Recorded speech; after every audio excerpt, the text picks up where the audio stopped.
You know, everybody's talking highly about you too, and but I'll get into it. Alrighty. Did you hear that? I did. Tone that you did hear it? Yeah, but that don't bother me. That doesn't bother me. It's the Really Charlie Podcast. Yeah, it's the Really Charlie Podcast. Yo, it's the Really Charlie Podcast. Bumping through your broadcast. Grab a chair, fill your glass. Yeah, it's the Really Charlie Podcast. Yo, it's the Really Charlie Podcast. Yeah, it's the Really Charlie Podcast. Bumping through your broadcast. Grab a chair, fill your glass.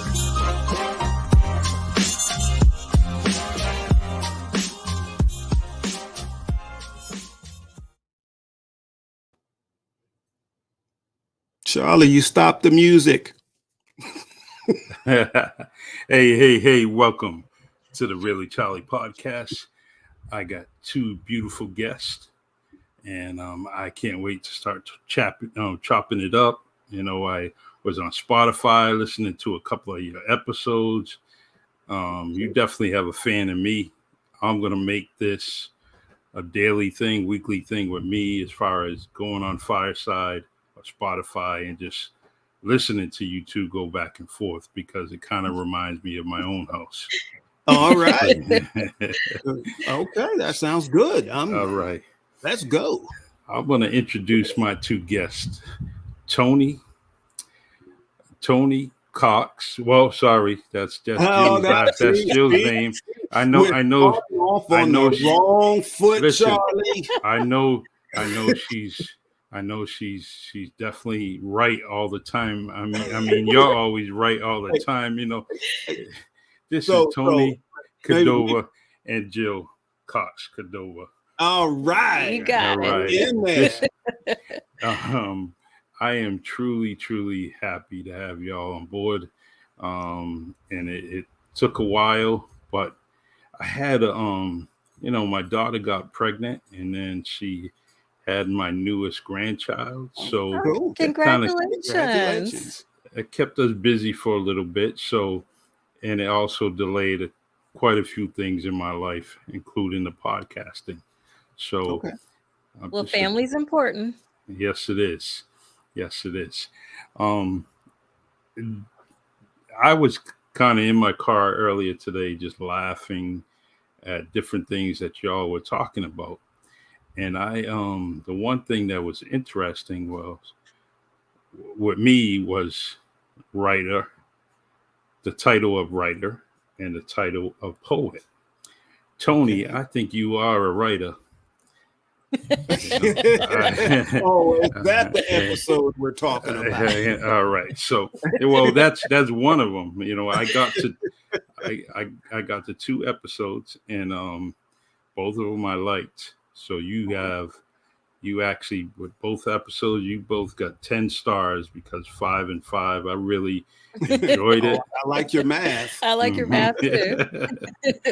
So the craziest thing is, when I started writing, well, I've been writing a long time, but I like writing poetry, but I never knew what kind of poetry I was writing. I was just writing, just to do it, and if it sounded good, first it, started out with, rhyming at every ending and doing things like that. And I was like, all right, I like that, but I have some more I have to say. I don't want to, so gotcha. I was just trying to be my own creative self. And when I allowed myself to do that, it got a whole lot more interesting to me. So, and 15 books later, self-published, and self-published was good for me because it was trial and error.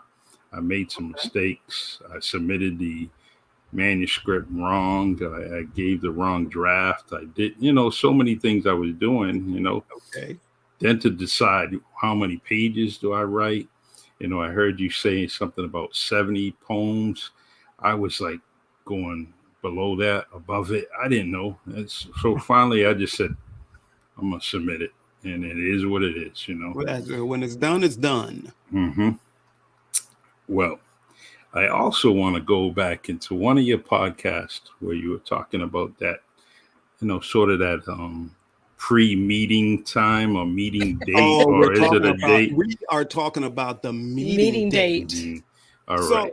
but Charlie, Had you heard that term before, Charlie? I'm sure you have you heard that term? Like Tony says, I plead the fifth. Oh, you see, I can just look at Charlie and I know he's been on a bunch of meeting dates. And there's a bunch of people that he went and met up with at lunch or, let's get some coffee. Mm-hmm. And there have been times when you sit down with her and she might say a few words, or maybe you're a little superficial, and you just looked at her and like, oh no, oh heck no, there's no way, there's no way this is gonna happen. So, but then but maybe she looks great, but you have nothing in common, and then you just. Okay, it was nice meeting you. You can still do that on a first date. No, you don't want to do it on a first date. You can do it on a first date. No, you don't do that on a first date. Oh, no, I know. I have done it on a first date. You have. You don't know what you're doing. That's the problem. So here's the thing. If you go on a first date and try to do that, you are on a date. That implies you're going to have dinner and a movie, and then a lot of money has been spent. Movie, that's not the only definition of a date. There's many types of date. Well, let's say if you went on a date, let's say you wanted to be a meeting date, right? You wanted to be a meeting date. But let's say you go to a bake shop and learn how to bake a cake. That's no meeting date. You got to stay there that whole time. You can't cut out in the middle of baking the cake. True. It takes a while to bake a cake. But that could also be a first date or second date or third date. You take your sips. All right, well, it was nice meeting you, and you're out. It saves money. It saves time. And, everybody's okay. So the first time we sat and talked at the bookstore, was that a meeting date or was that a date? Oh, that was a meeting date. Only because you thought you had a date. Well, I thought I had a meeting date. I See, I looked at, while I was listening, I said, well, let me see. Jill is a journalist playing bookstore keeper. And so from what I know about journalists, she was paying attention as soon as Tony walked in the store, whether it was she liked you, whether she thought you were shoplifting, that CD. That's right. So she was watching you. And I think at one point, Tony, you had that CD in your hand and it was there too long. And what happened is you looked at Jill and Jill caught you looking at her. And so she paid attention. She said, you go with your bad self. And Tony said, and so now she said, well, he seems pretty interesting. Now, she pays attention, right? That's why you married her. That's right. She's a very smart woman. Yes. So I think on day one, when she was in that bookstore, her all-time dream, one of those dreams, she just wanted that bookstore. And so she was paying attention because she knew that she was going to be the boss eventually. So when it came to that register malfunction, I really, or probably an iPad malfunction, whatever it was. It was a register. All right. So I think she was just basically keeping you there for 20 minutes. You are absolutely correct. She was trying to just get you. She's just trying to review you, check your exam and give analysis, taking those cliff notes in her head. That's right. That's right.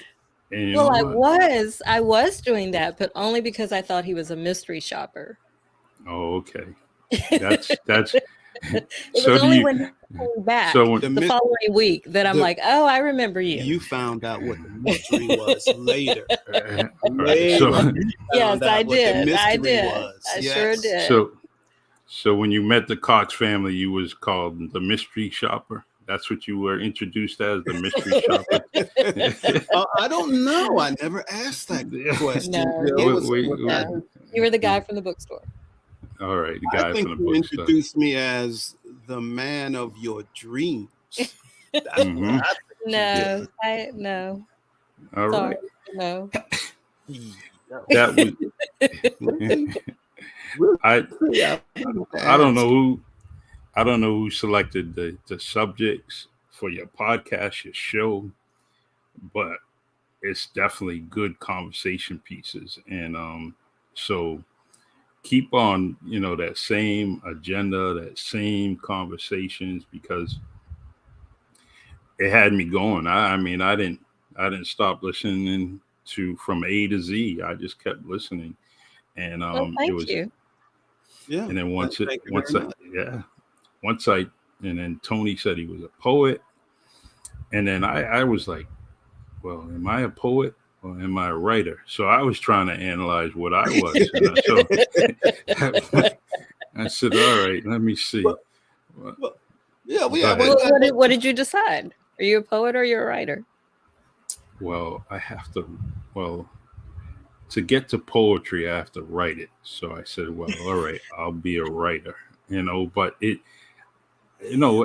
I grew this goatee because I like being a poet. So It's your poet look. yeah, so Poet look. Okay. but it's sort of like the is this let me see if I have it up here. But I mean, it's like I mentioned it yesterday in one of my podcasts was are we writing or are we texting information? Like we're on a laptop, we're typing. So is it typing now compared to writing? What is it? Is writing kind of fading away? Is it going to be non-existent? I don't know. No, never. Well, in my process of writing, the way I get started is I actually physically write with a pen. Get my initial thoughts down. Okay. And then after that, I go to the computer and start typing and writing that way. So technically, either way you define it, either way, whether it's on a computer or by handwriting, I do them both. I got it covered. Okay. So I guess I'm a writer. I guess I'm a writer. Now you said you're a writer. Wow. Here's the thing. It only took a few years. Here's the thing, Charlie. Here's the thing. The people, the writers, the authors that write prose, they don't look at us like writers. They say we're poets. Yeah. They're like, no. I'm a prose writer. I call you a writer. No, but the others, you're my wife. But the others, they're poets. They're in a different league. Well, what about the people who do both? What are they called? Both. Right. No, they're writers. They're writers. Okay. Yes, they're writers. All right. Yeah, Charlie's a writer. Yeah, so, Charlie, you're a writer, and writing will never go away. I know this is your show, and now we're asking questions. Okay, that's all right. We just need to know. So these, was it 15 books? Were they all poetry? All but one. One I wrote about New Bedford, where I'm from, New Bedford, Massachusetts. I wrote about a local boxer, and he died tragically on a plane crash. He was on the U.S. national team. Him and his team were going over to Poland, and they crashed in Poland. It was a crash landing, and so the whole team was lost. So he happens to be my good friend's brother. And, okay. So they needed someone to write his story, and me, I was just a poet. I wasn't into writing any biography. I would get exhausted writing a biography. At least a poem was like, So Boom, quick. Boom, yeah, quick. So, and anyways, so that's the only other book that I have. Sorry, so I'm wrong. You're definitely a You're writer. definitely a writer. And I would go are a beyond writer. that. You're an author. Whoa, Thank you. Author. See that. See? I actually wrote 2 children's stories too. So Oh yeah, you so- are a writer. Yes, you Yeah. are. and With me, I I'm more of a poet. just so tell me something. Your personality, Tony, is great. I think that you catch you're eye catcher. You belong into some kind of script, acting, play, Oh really? something like that, because you have to do that because your wife has a SAG card already. She got that SAG card. I don't have a SAG card. You have to get one. So this is what I want you. I want to inspire you to be. Now you're pretty close to the Tyler Perry Studios, so I need you to take a ride down there. And Okay. just be you, because we have to get you one of those plays. Get your SAG card, and then you know what? Now you're kind of on an even keel there with your wife, because Wait. I listen. Wait. I Google. I like One the way second. Wait Charlie a minute. thinks. I like the way you think. Keep bringing it. Bring it. Charlie, I have to interrupt you. No, I'm sorry. His show. I have to interrupt you. Charlie, Yes. correct me if I'm wrong. Are you Yes. a retired officer of the law? Yes, sir. Okay. And do you still have any pull? Yes. Okay. Can your pull expand, I'm sorry, to Georgia? Yeah. Okay. So you come and get me out of jail after I go to Tyler Perry Studios and say you need to cast me in your next movie. No, just Listen, take the proper protocol. I'm I just didn't. doing what Charlie told me, but That's I not gotta what know. he said Listen. to do. I have He to didn't know. say go break in. He said No. go and pitch yourself. I'll pitch myself. Yeah. But that's you don't go down the Tyler Audition. He does have auditions. No, that's all I wanted to know. Whether you still have some juice. If you still have some juice, I'll do it.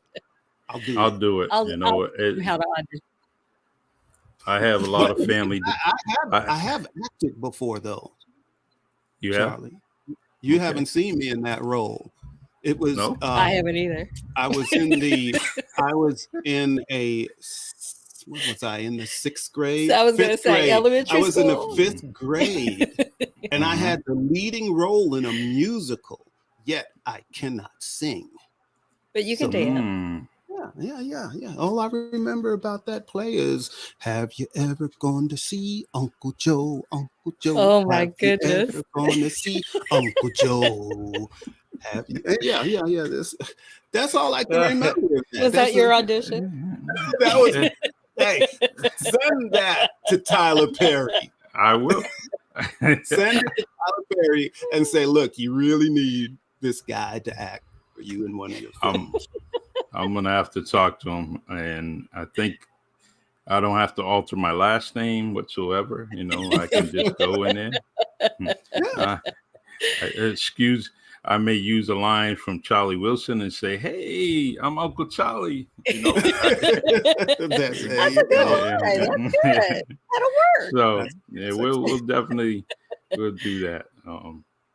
But I happen to I took the advice of you, Tony, and you said Google your wife's name, and I did.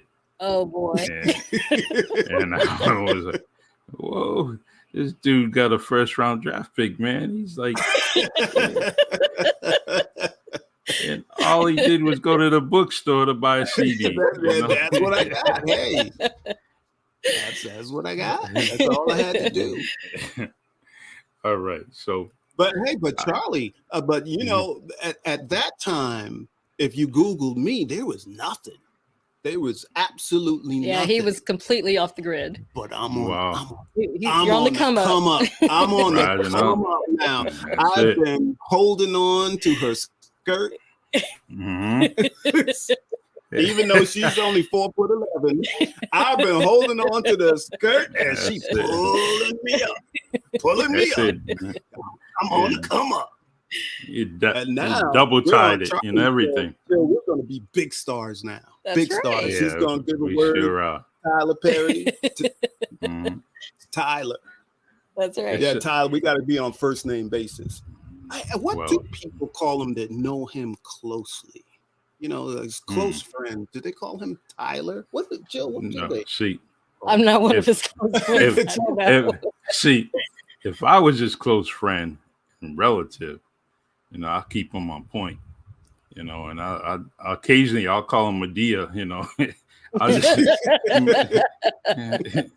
what you say, Medea? You know, but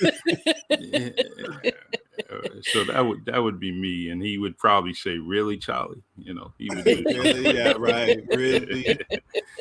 So, but he's.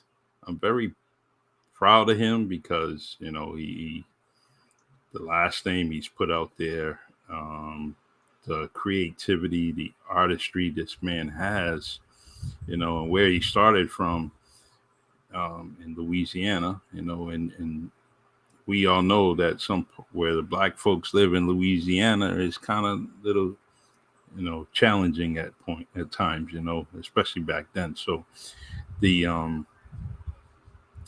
I really like a lot of his creativity, and I can relate to it. And he basically, you know, everything that he does is some kind of, you know, faith involved in it, you know, and getting people back to church. Not that I'm going to church every Sunday. If I go to church every Sunday, that means the fire department is going to be there too, you know, because God's is going to be a little fire in the steeple there, you know. So I really like what he's doing, and it's good.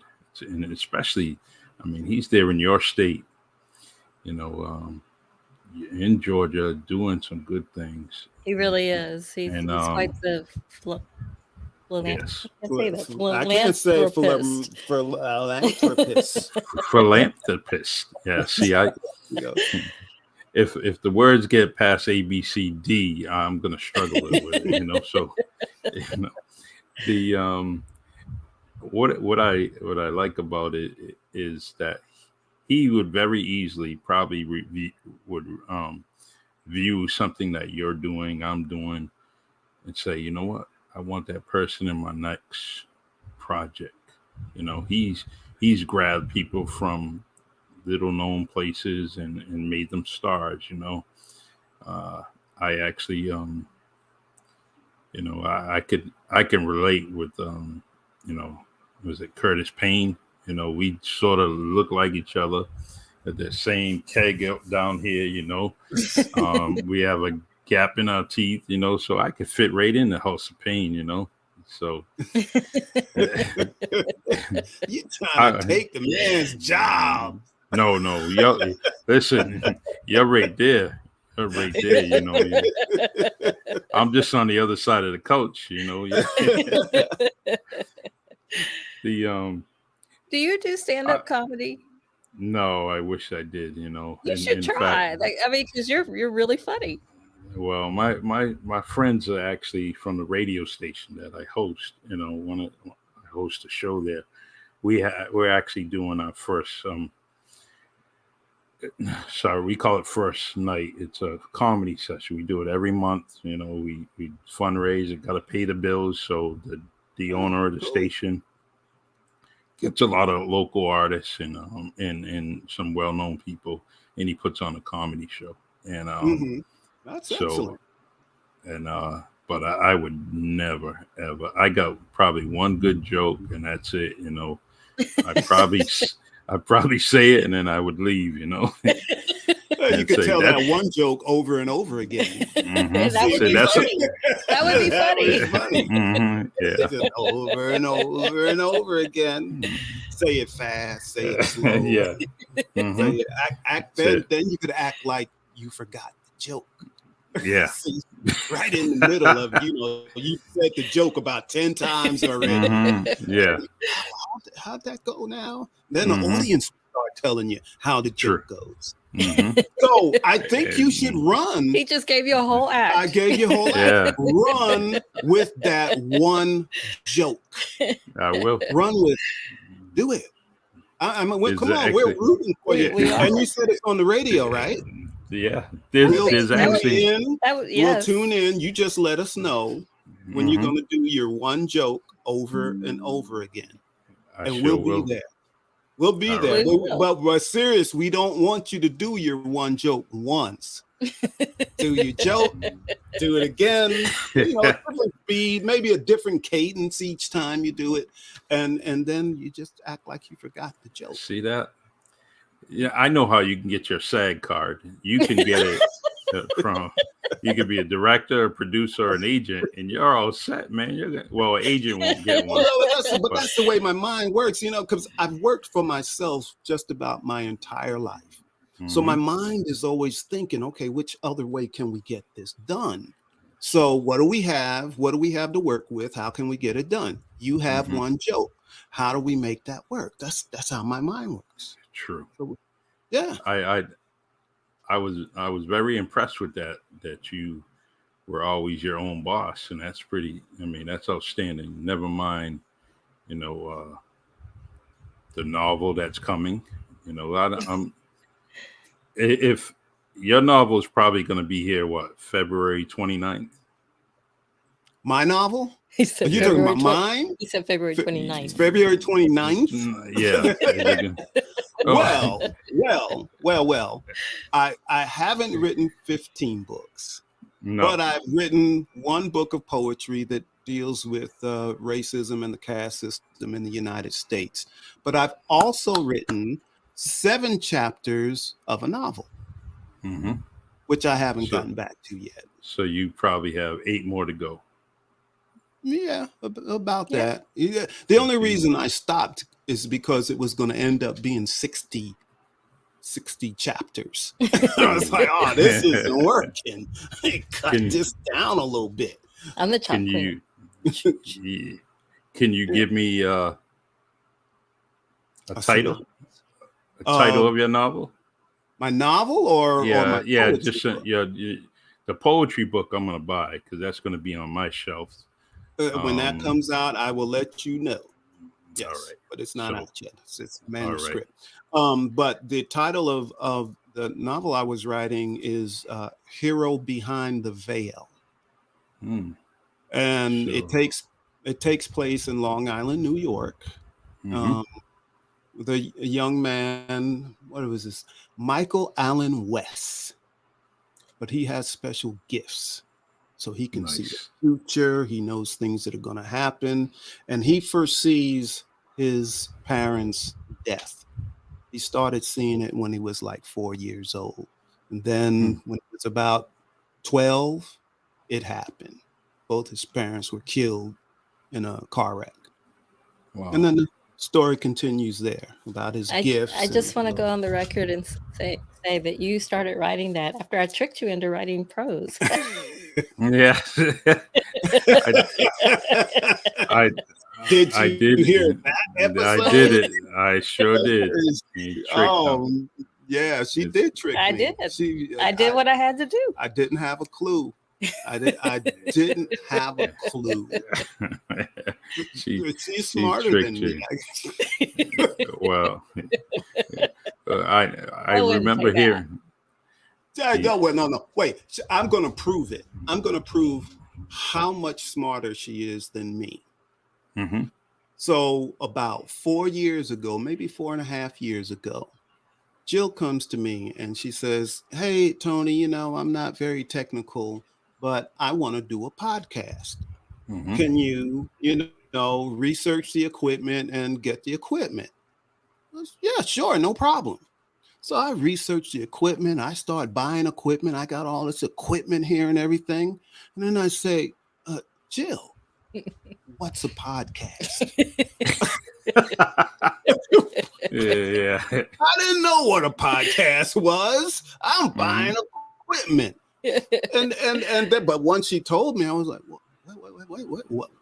what? You mean that's like radio online? We could do our own show? She's like, yeah. And I just took over. He did. Very. Show I never did what I was planning to do. Instead, we launched I'm Right.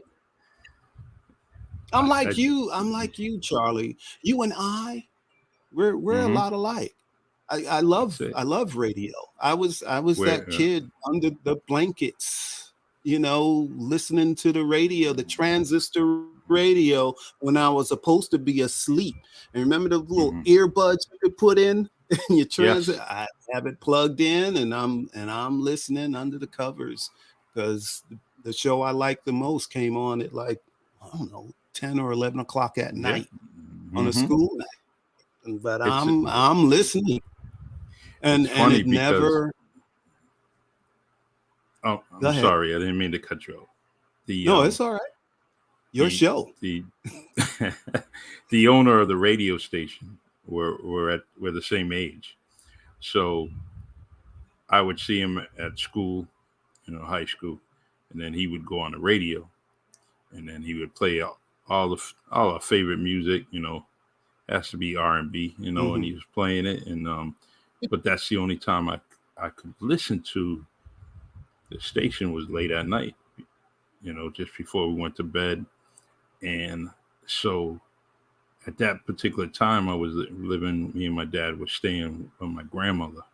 So I had a room, and I know how she, the old timers are, they, got to go to bed. You got to do this, So I had to listen to it, just like you talked about the earpiece.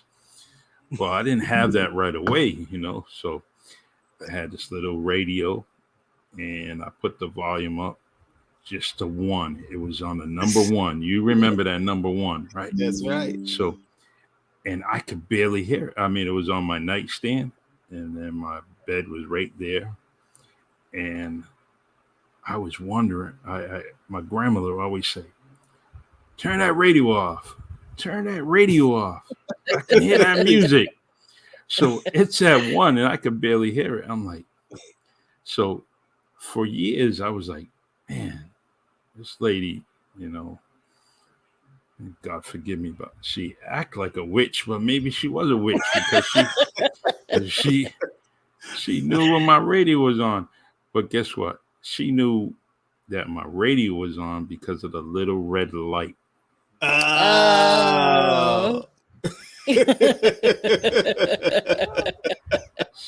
That's why I couldn't listen to music all night, until I got that earpiece, and then I turned my radio around. She couldn't see it. You figured that out then, right? Yeah. It took too long, man. That was senior year, man. I could have listened to a lot of music.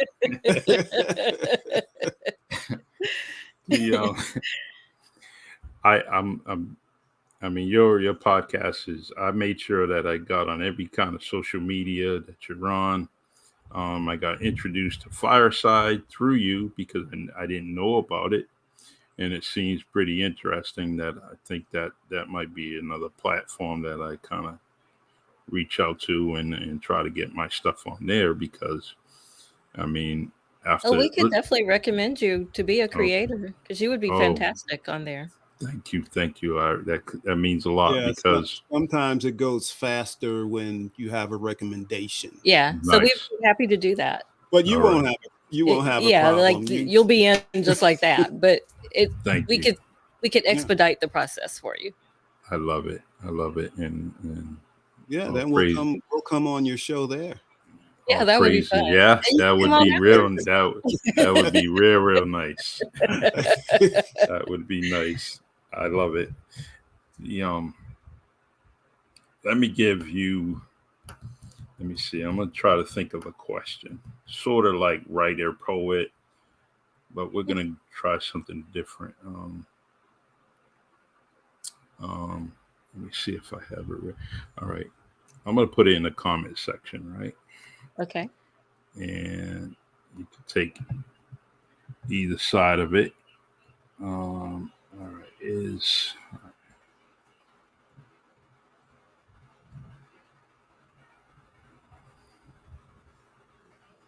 one second, yeah. Charlie, you type like me. I sure do. That one, I actually it's gotten worse because I can't see as good as I used to, you know. So, and I keep making mistakes because my fat fingers keep hitting the wrong keys, you know. All right, let's see. Here we go. All right. Okay, are you in private chat or comments? Nope. I'm gonna put in a comment and I'm gonna put it on the screen. There we Okay, are. we see it. Ooh, that's a deep question. Mm-hmm. So, I don't know. Good question. Mm-hmm. And That's a good question. We'll let you go first. Oh no, I was going to let you go first.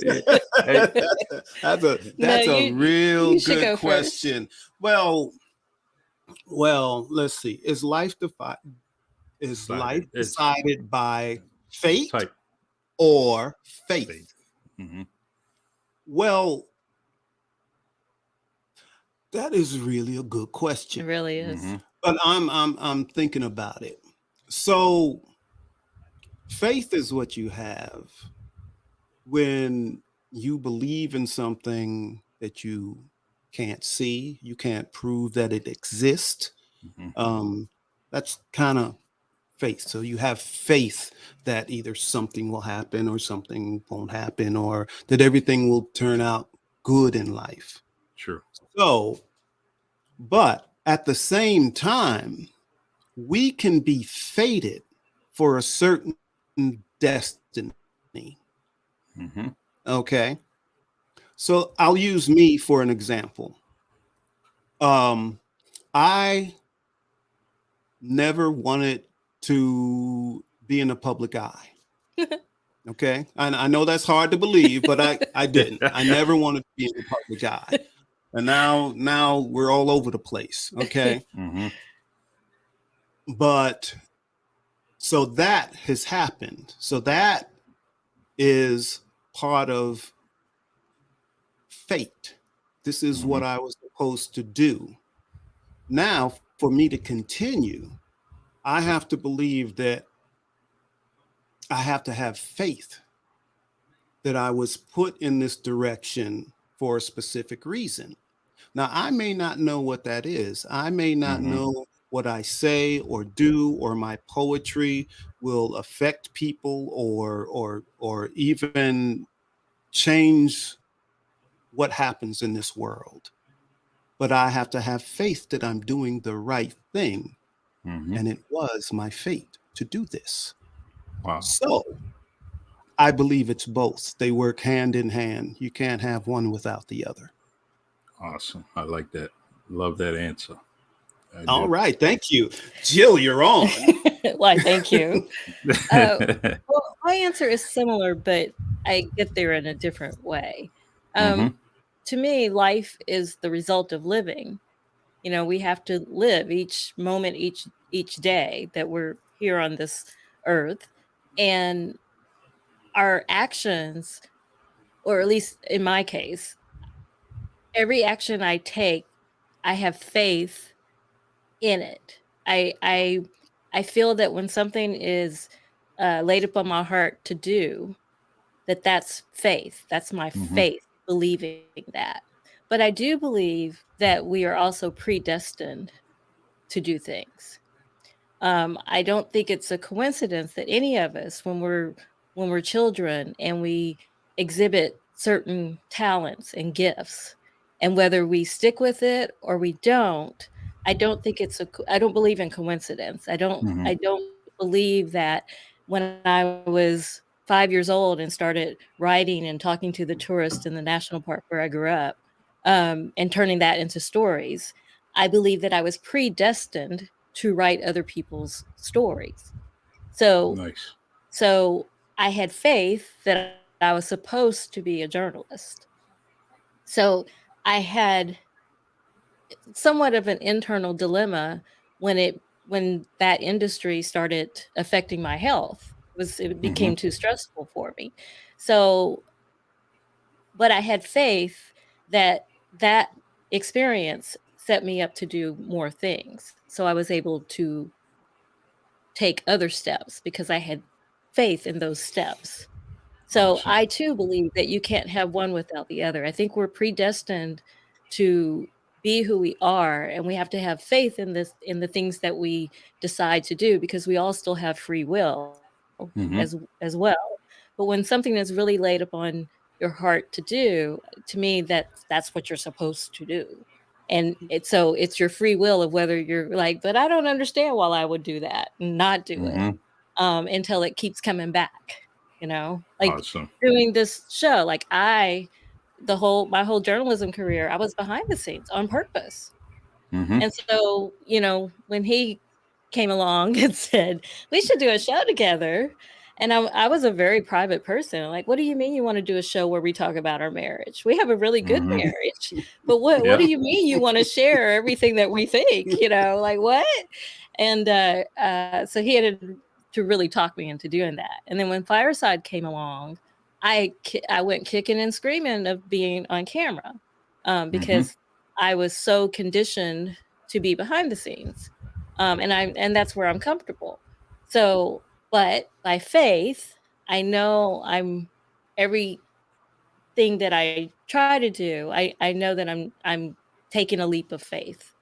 So I too believe that you can't have one without the other, That's a Awesome. good answer, Jill. but you have to live But Shoot. now to have a Charlie, life. I'm gonna bring you into the mix of this whole Mhm. question here. And you and I are probably close to the same age, okay? Yeah. And you did grow 20. up in 20. Massachusetts, Yes. okay? I lived in Mass. I grew up in Mass. Went 3 years to LA, Los Angeles. Another Came 2 years in Florida, and then came back home. came back, okay. All right. So when we were growing up, I'm sure you loved radio. I loved radio. Never in my mind as a black child growing up in New York did I think that was a possibility. Mhm. We didn't have a black radio station till I was maybe 12 or 13. Mhm. And by that time, it was just out of my head. I'm not even thinking about it anymore, because I didn't know that existed. Sure. But even though both of us loved this as children, you became a cop. I was in the trucking industry for so many years, making money, living life, raising kids, sending them to college and all of that. But look where we ended up. Mhm. It's Fate. it's amazing. We were that generation that was put in a black box. You know, we That's were right. we were we were in a black box and things were set in stone as early as I could say elementary school, because you know they already were telling me what I was going to do.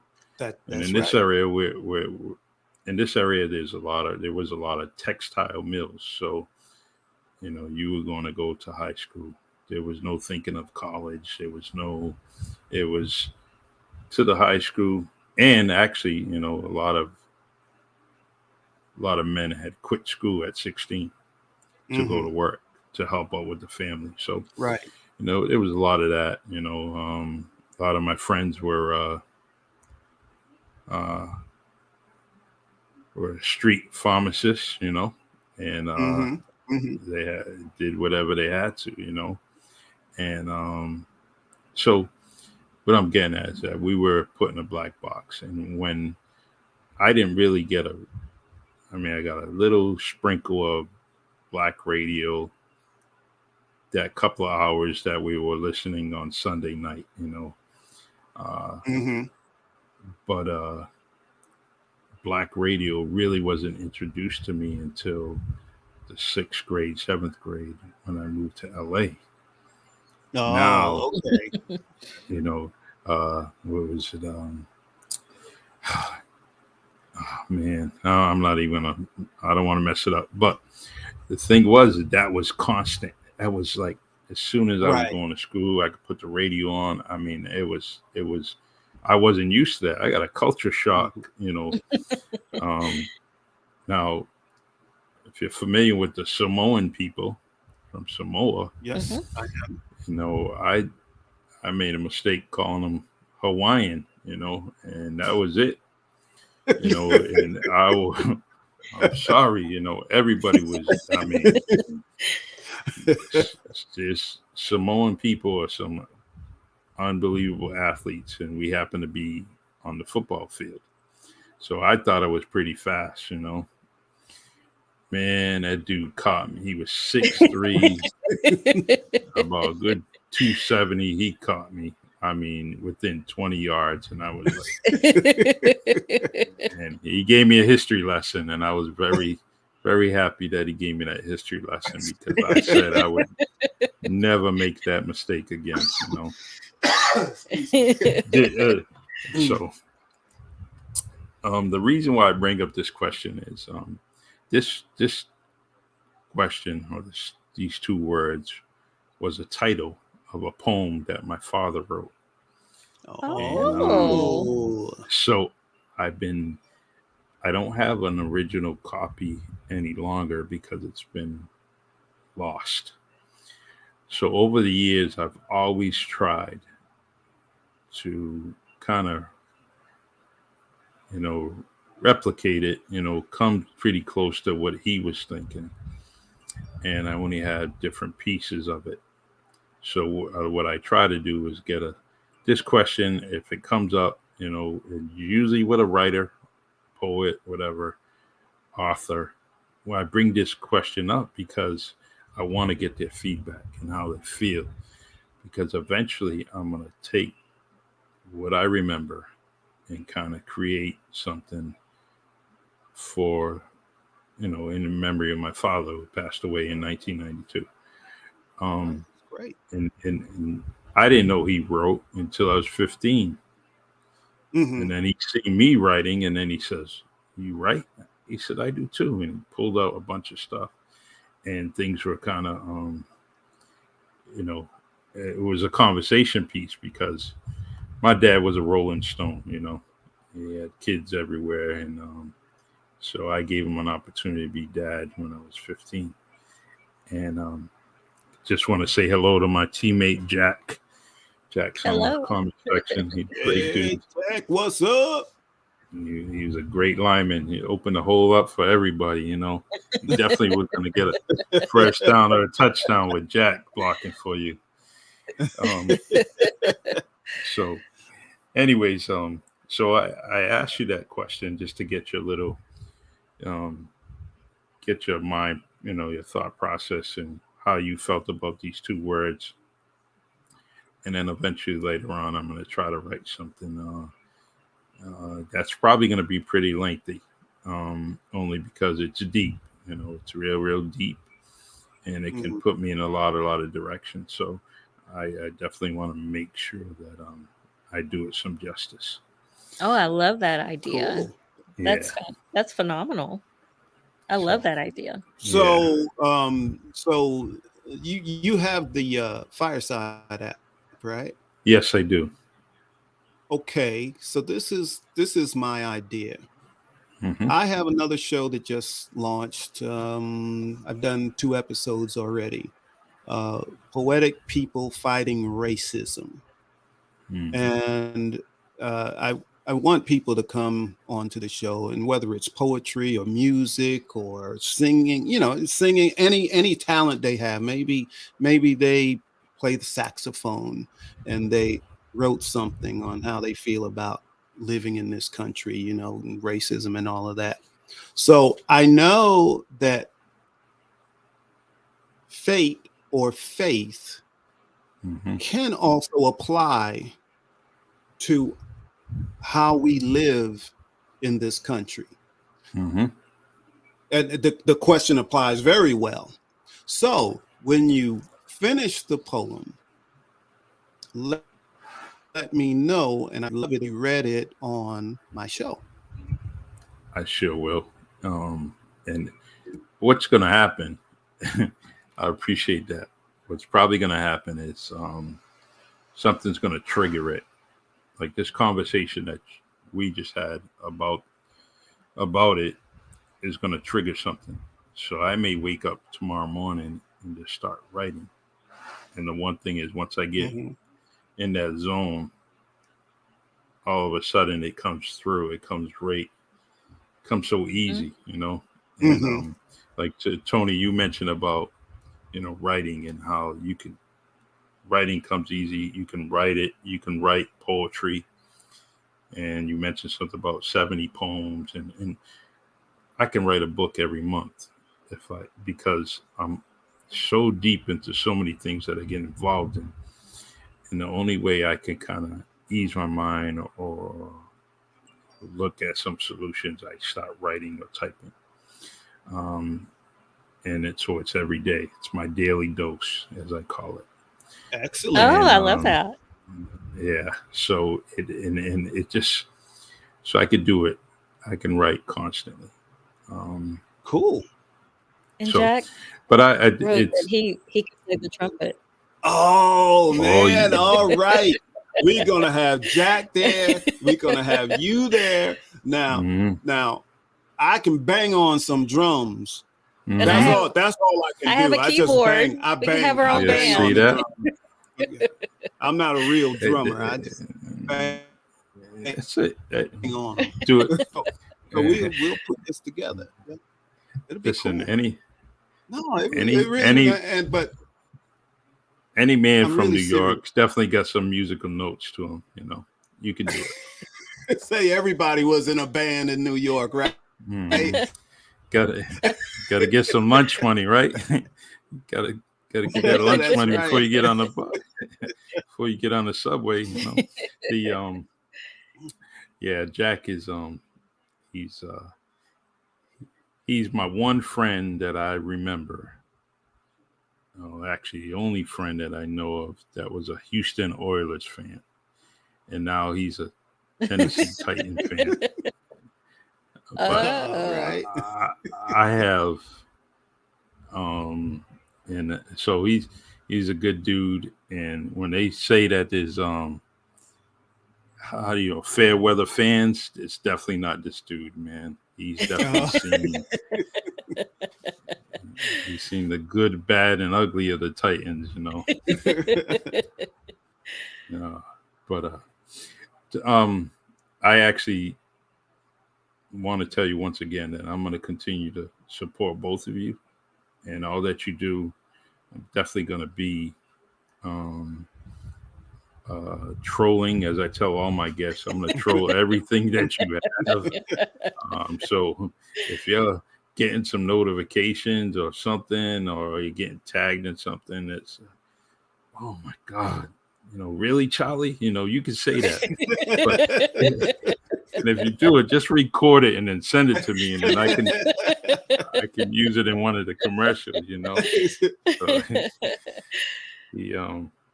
this has been fascinating. I didn't even get into your bio whatsoever. And this is what I like about podcasting, is just being genuine and having a conversation. And this is very similar to us FaceTiming each other or FaceTiming family members. If you keep it honest and keep it sincere and genuine, organic, you know, things, it becomes one of your favorite shows or podcasts. Absolutely. And that's what we certainly enjoyed speaking with you tonight and getting to know you. We're going to troll you too. All right, that's good. We were trying to turn off the alerts before the podcast. Well, now what's going to happen is we're going to get alerts from each other. You know, Tony just tagged me. Jill just tagged me. You know, yeah. But I definitely want to do this again. Oh yeah, we would love it. And I want to ask your permission if I see something, because your list of subject matter is captivated me and caught my eye. So occasionally I may use it as a conversation piece in my podcast, you know, and only to kind of start it up, you know, and I liked everything about it, you know, and the bookstore scenario, I actually had that as like a Netflix series or something, you know. It definitely could have been the start or something, you know, a segment in the shot. Bill, I never thought of that. Never thought of that. That's a good idea. Oh, you just gave him another idea. I never thought about like making like one episode into a series. The topic of one. I really never gave that any thought ever. That would be nice. But yes, you do have our permission. We would be honored. Yeah, that would be fabulous. But you know, but check us. Do you ever check out Fireside Live when we're live in the show? Oh, I'm gonna do it because I was very, very entrenched in what you know, were talking about in your episodes, and I said, wow, you know, I would like to hear this live, you know, because it was interesting, you know. I don't watch TV other than, you know, a game or some kind of movie on Netflix, but as far as television, I'd rather be on a podcast. I'd rather be on Spotify and listening to. You have an invite Wednesday nights at 8:00. But we're also going to invite you to be a creator on the app. So you'll probably hear from them. Yeah, but the app is much like we're doing right now. Yeah. Awesome. Yes. Awesome. Yeah, and like, you know, like Jack is tuning in real time. So the audience can tune in to you real time. So they can laugh at your jokes. Yeah. They can speak. You can invite them to the stage. You can invite them to the video. Nice. All of it. So we'd love to see you in the audience. We'll call you up. I'm struggling as an author. You know, I'm thinking about, you know, taking a job elsewhere, and so I heard this joke about an author. Is this that one joke?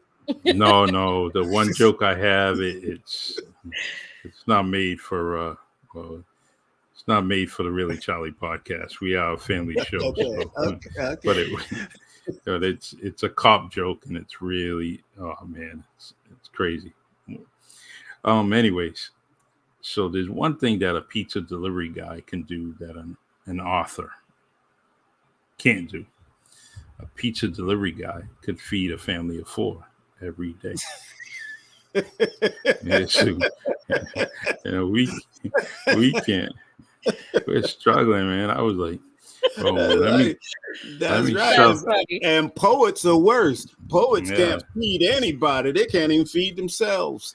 I know. I felt you on that when you were talking about, you know, we're not getting paid for anything. You know, it is writing, and I heard you mention about, you know, compensation. You know, and I want that compensation. You know, the guys on the job would always tease me about writing my poetry, and so right around Valentine's. Cops don't write poetry. No, they don't.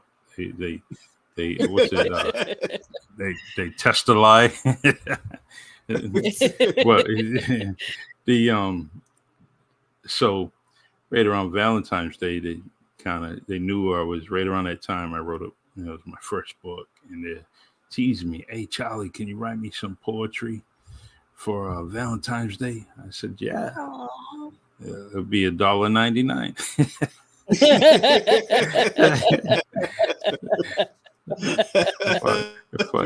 If I got about 25 people, I'd have been all right. And $1.99. Dollar Tree is out producing me.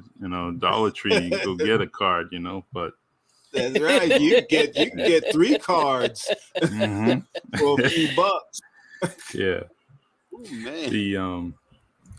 I want to, before we close, I want to give both of you an opportunity to, speak out and say anything that you want, deliver a message to the audience. I want, whether it's just Tony speaking for both of you or whether it's Jill speaking for both of you. Really? I don't know. Really? I don't know who's right. You both say you're right, so I don't know if I'm right. That's not going to happen. Well, just because you said that, I'm going first. So I want to say that, first of all, it's been a lovely conversation. I've really enjoyed this conversation, and I could talk to you more, and I probably will talk to you more. I want to applaud your writing. Because you're doing it. You're writing. And I think it's very important for you and your audience.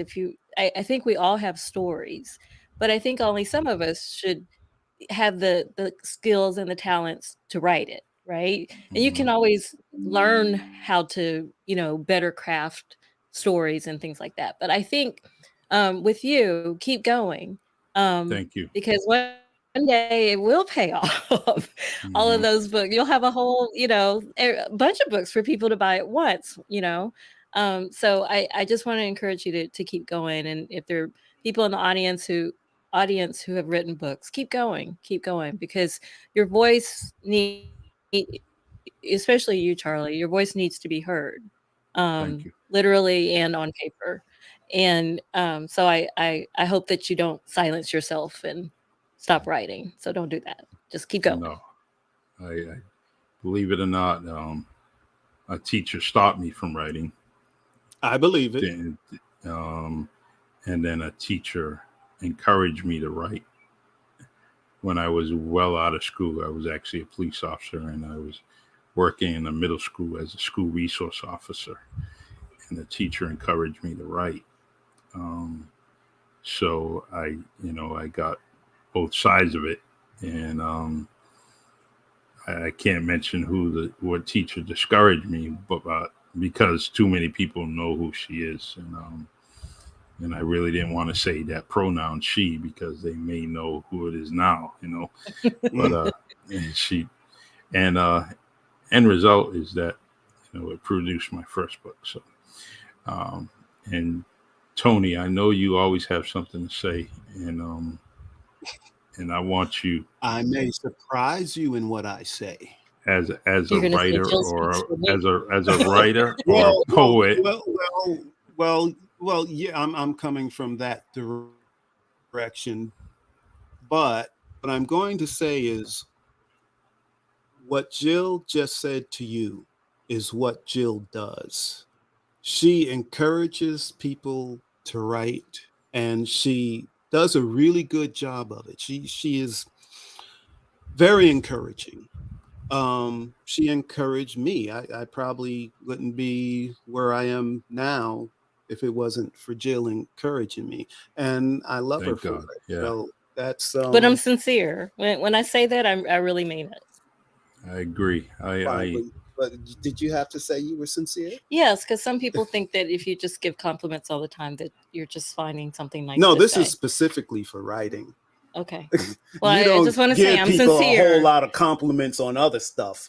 It's like, you see whether they're a writer or not, and you encourage it. I do, because I think all of our voices deserve to be heard, and we all have something to say. Yeah, but if they're a singer and they're bad at it, you will not encourage it. That's true. That is very true. Yeah.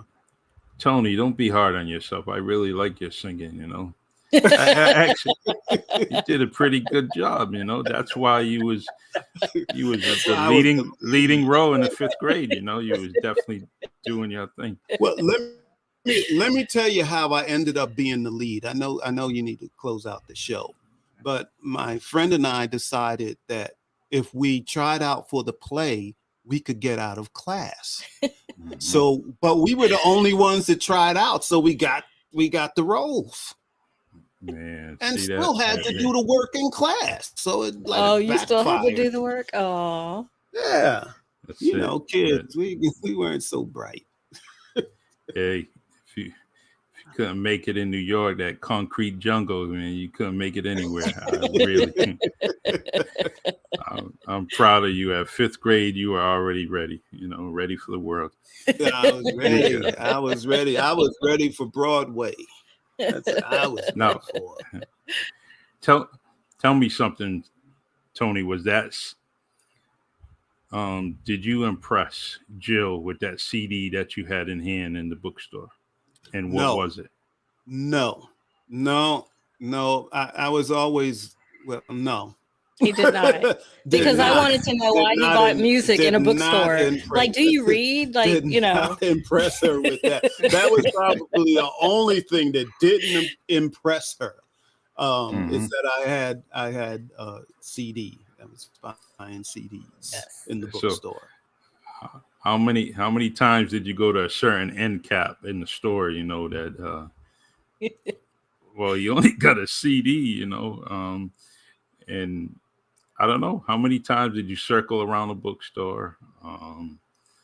This particular bookstore had one of those lines where everybody waits in the same line, and then you pick the register you want to go to. So not pick, whichever one comes up first, that's the one you go to.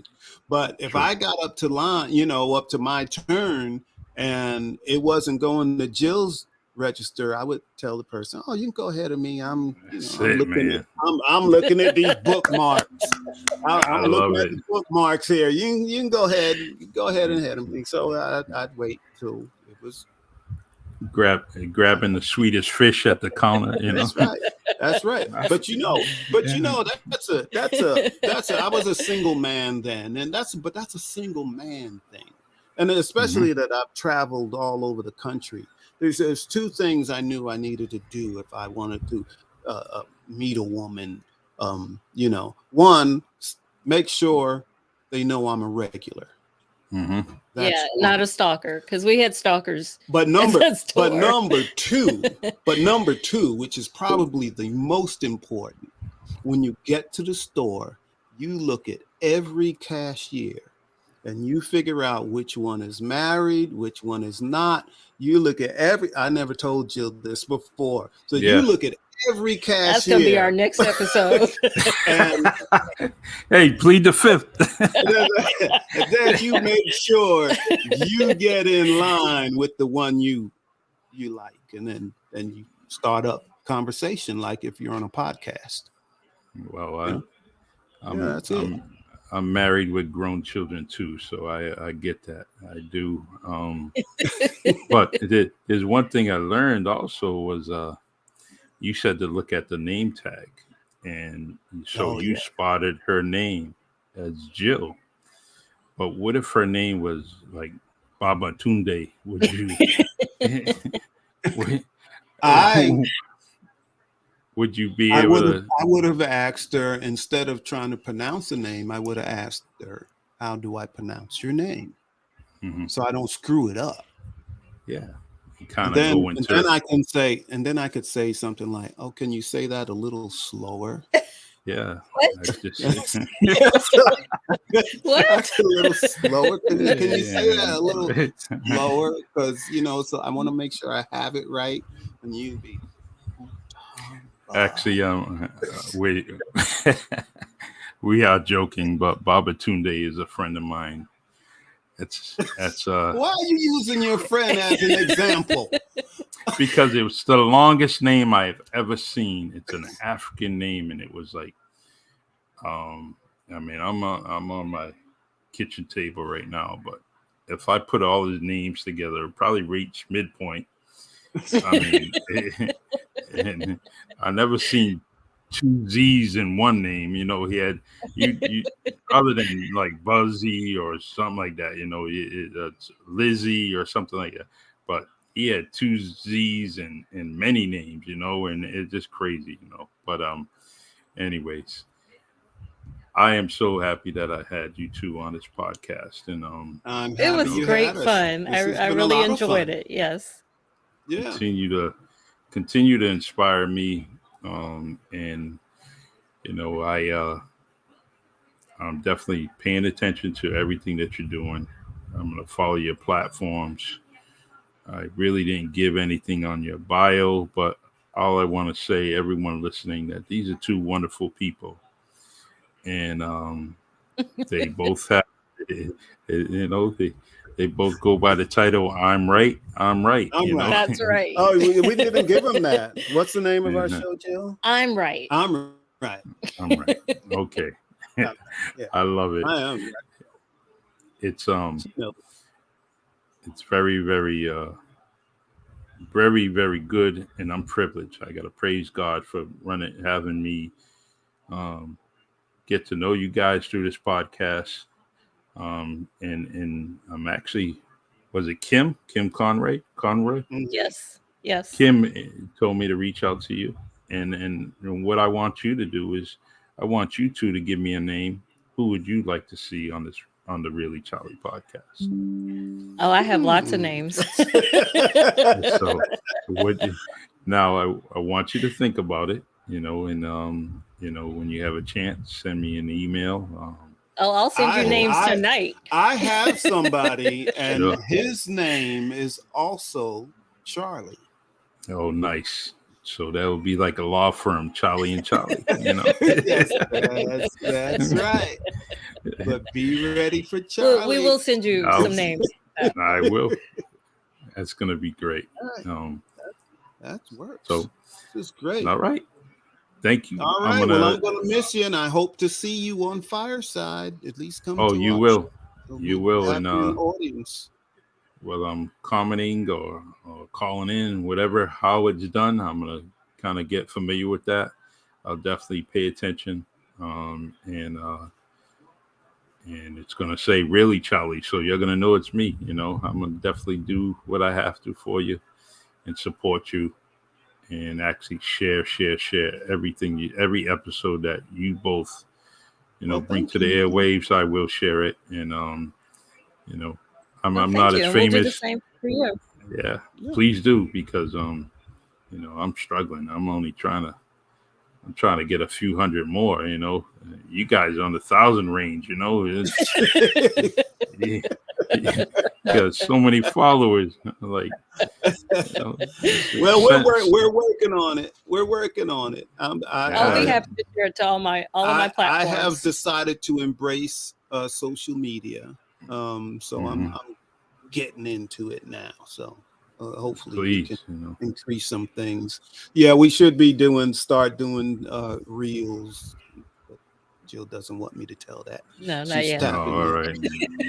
Yeah, she's like, yeah. But we'll see. You'll know. But it's out there. I leaked it. I leaked it. I leaked it. Damn. But nobody will know where the leak came from, right, Charlie? No. I'm gonna try to edit it. I'll do something, man. But, go put a bleep, bleep me or something. Something. I will. Yeah, you don't know how many times Jill taps me on the leg during our show. I like, don't do that. Don't say that. Well, you know, my wife gave me this name of this show, and because she's always saying, "Really, Charlie? Really, Charlie? I know. Really, Charlie? Really?" So if I get out of hand, you know, she becomes a nutcracker too, you know. So I got, and it's not in December and Christmas. Cracker. Yeah. She wasn't pinching me or anything like that, you know. She's definitely making sure I got the message. Really, you know. But anyways, you guys are fascinating, awesome, iconic couple. And you too.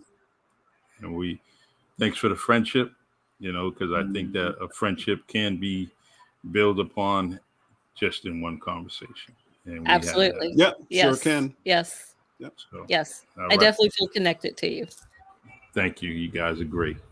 All right. So bye to you, Bye. Charlie, and Thank bye you. to all the And bye audience to members. Jack.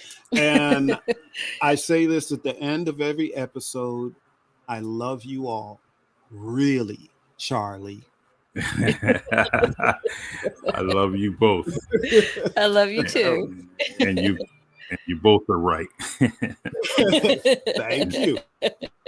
God bless. I'll take that. Take care. All right. God bless. See you soon. Thank you. Okay. All right. Awesome. That's a great couple. I just knew, I anticipated that couple and being what they actually portrayed. And they didn't portray it. That was genuine stuff. That's real deal. That's the real deal Holyfield. And that's from Atlanta too. That's from Georgia. That's a real deal Holyfield kind of couple. They definitely doing some great things. And please join them on Fireside. Put that app on your phone. Get to check it out. Just like you're checking out the Really Charlie podcast on Spotify and Anchor. Check out Fireside. Get on there. And Tony and Jill are the real deal. And please check them out. All right, everyone. I got a podcast coming up next Wednesday. Wednesday's my day. Got an undetermined guest coming on. Got to wait for yes or no, but they'll definitely be on. And join me on the Really Charlie podcast here on Facebook, LinkedIn, YouTube. YouTube channel is called Really Charlie. Like and subscribe it. And I really, really appreciate it. Really do. Take care. Love y'all. God bless. And I'm going to end this program with my favorite song by Lionel Peter Walker, giving him his flowers, because this dude wrote something good for me. And it sounds wonderful. Take care. It's the Really Charlie podcast. Yeah, it's the Really Charlie podcast. Yo, it's the Really Charlie podcast. Bump into your broadcast, grab a chair, fill your glass. Yeah, it's the Really Charlie podcast. Yo, it's the Really Charlie podcast. Yeah, it's the Really Charlie podcast. Bump into your broadcast, grab a chair, fill your glass.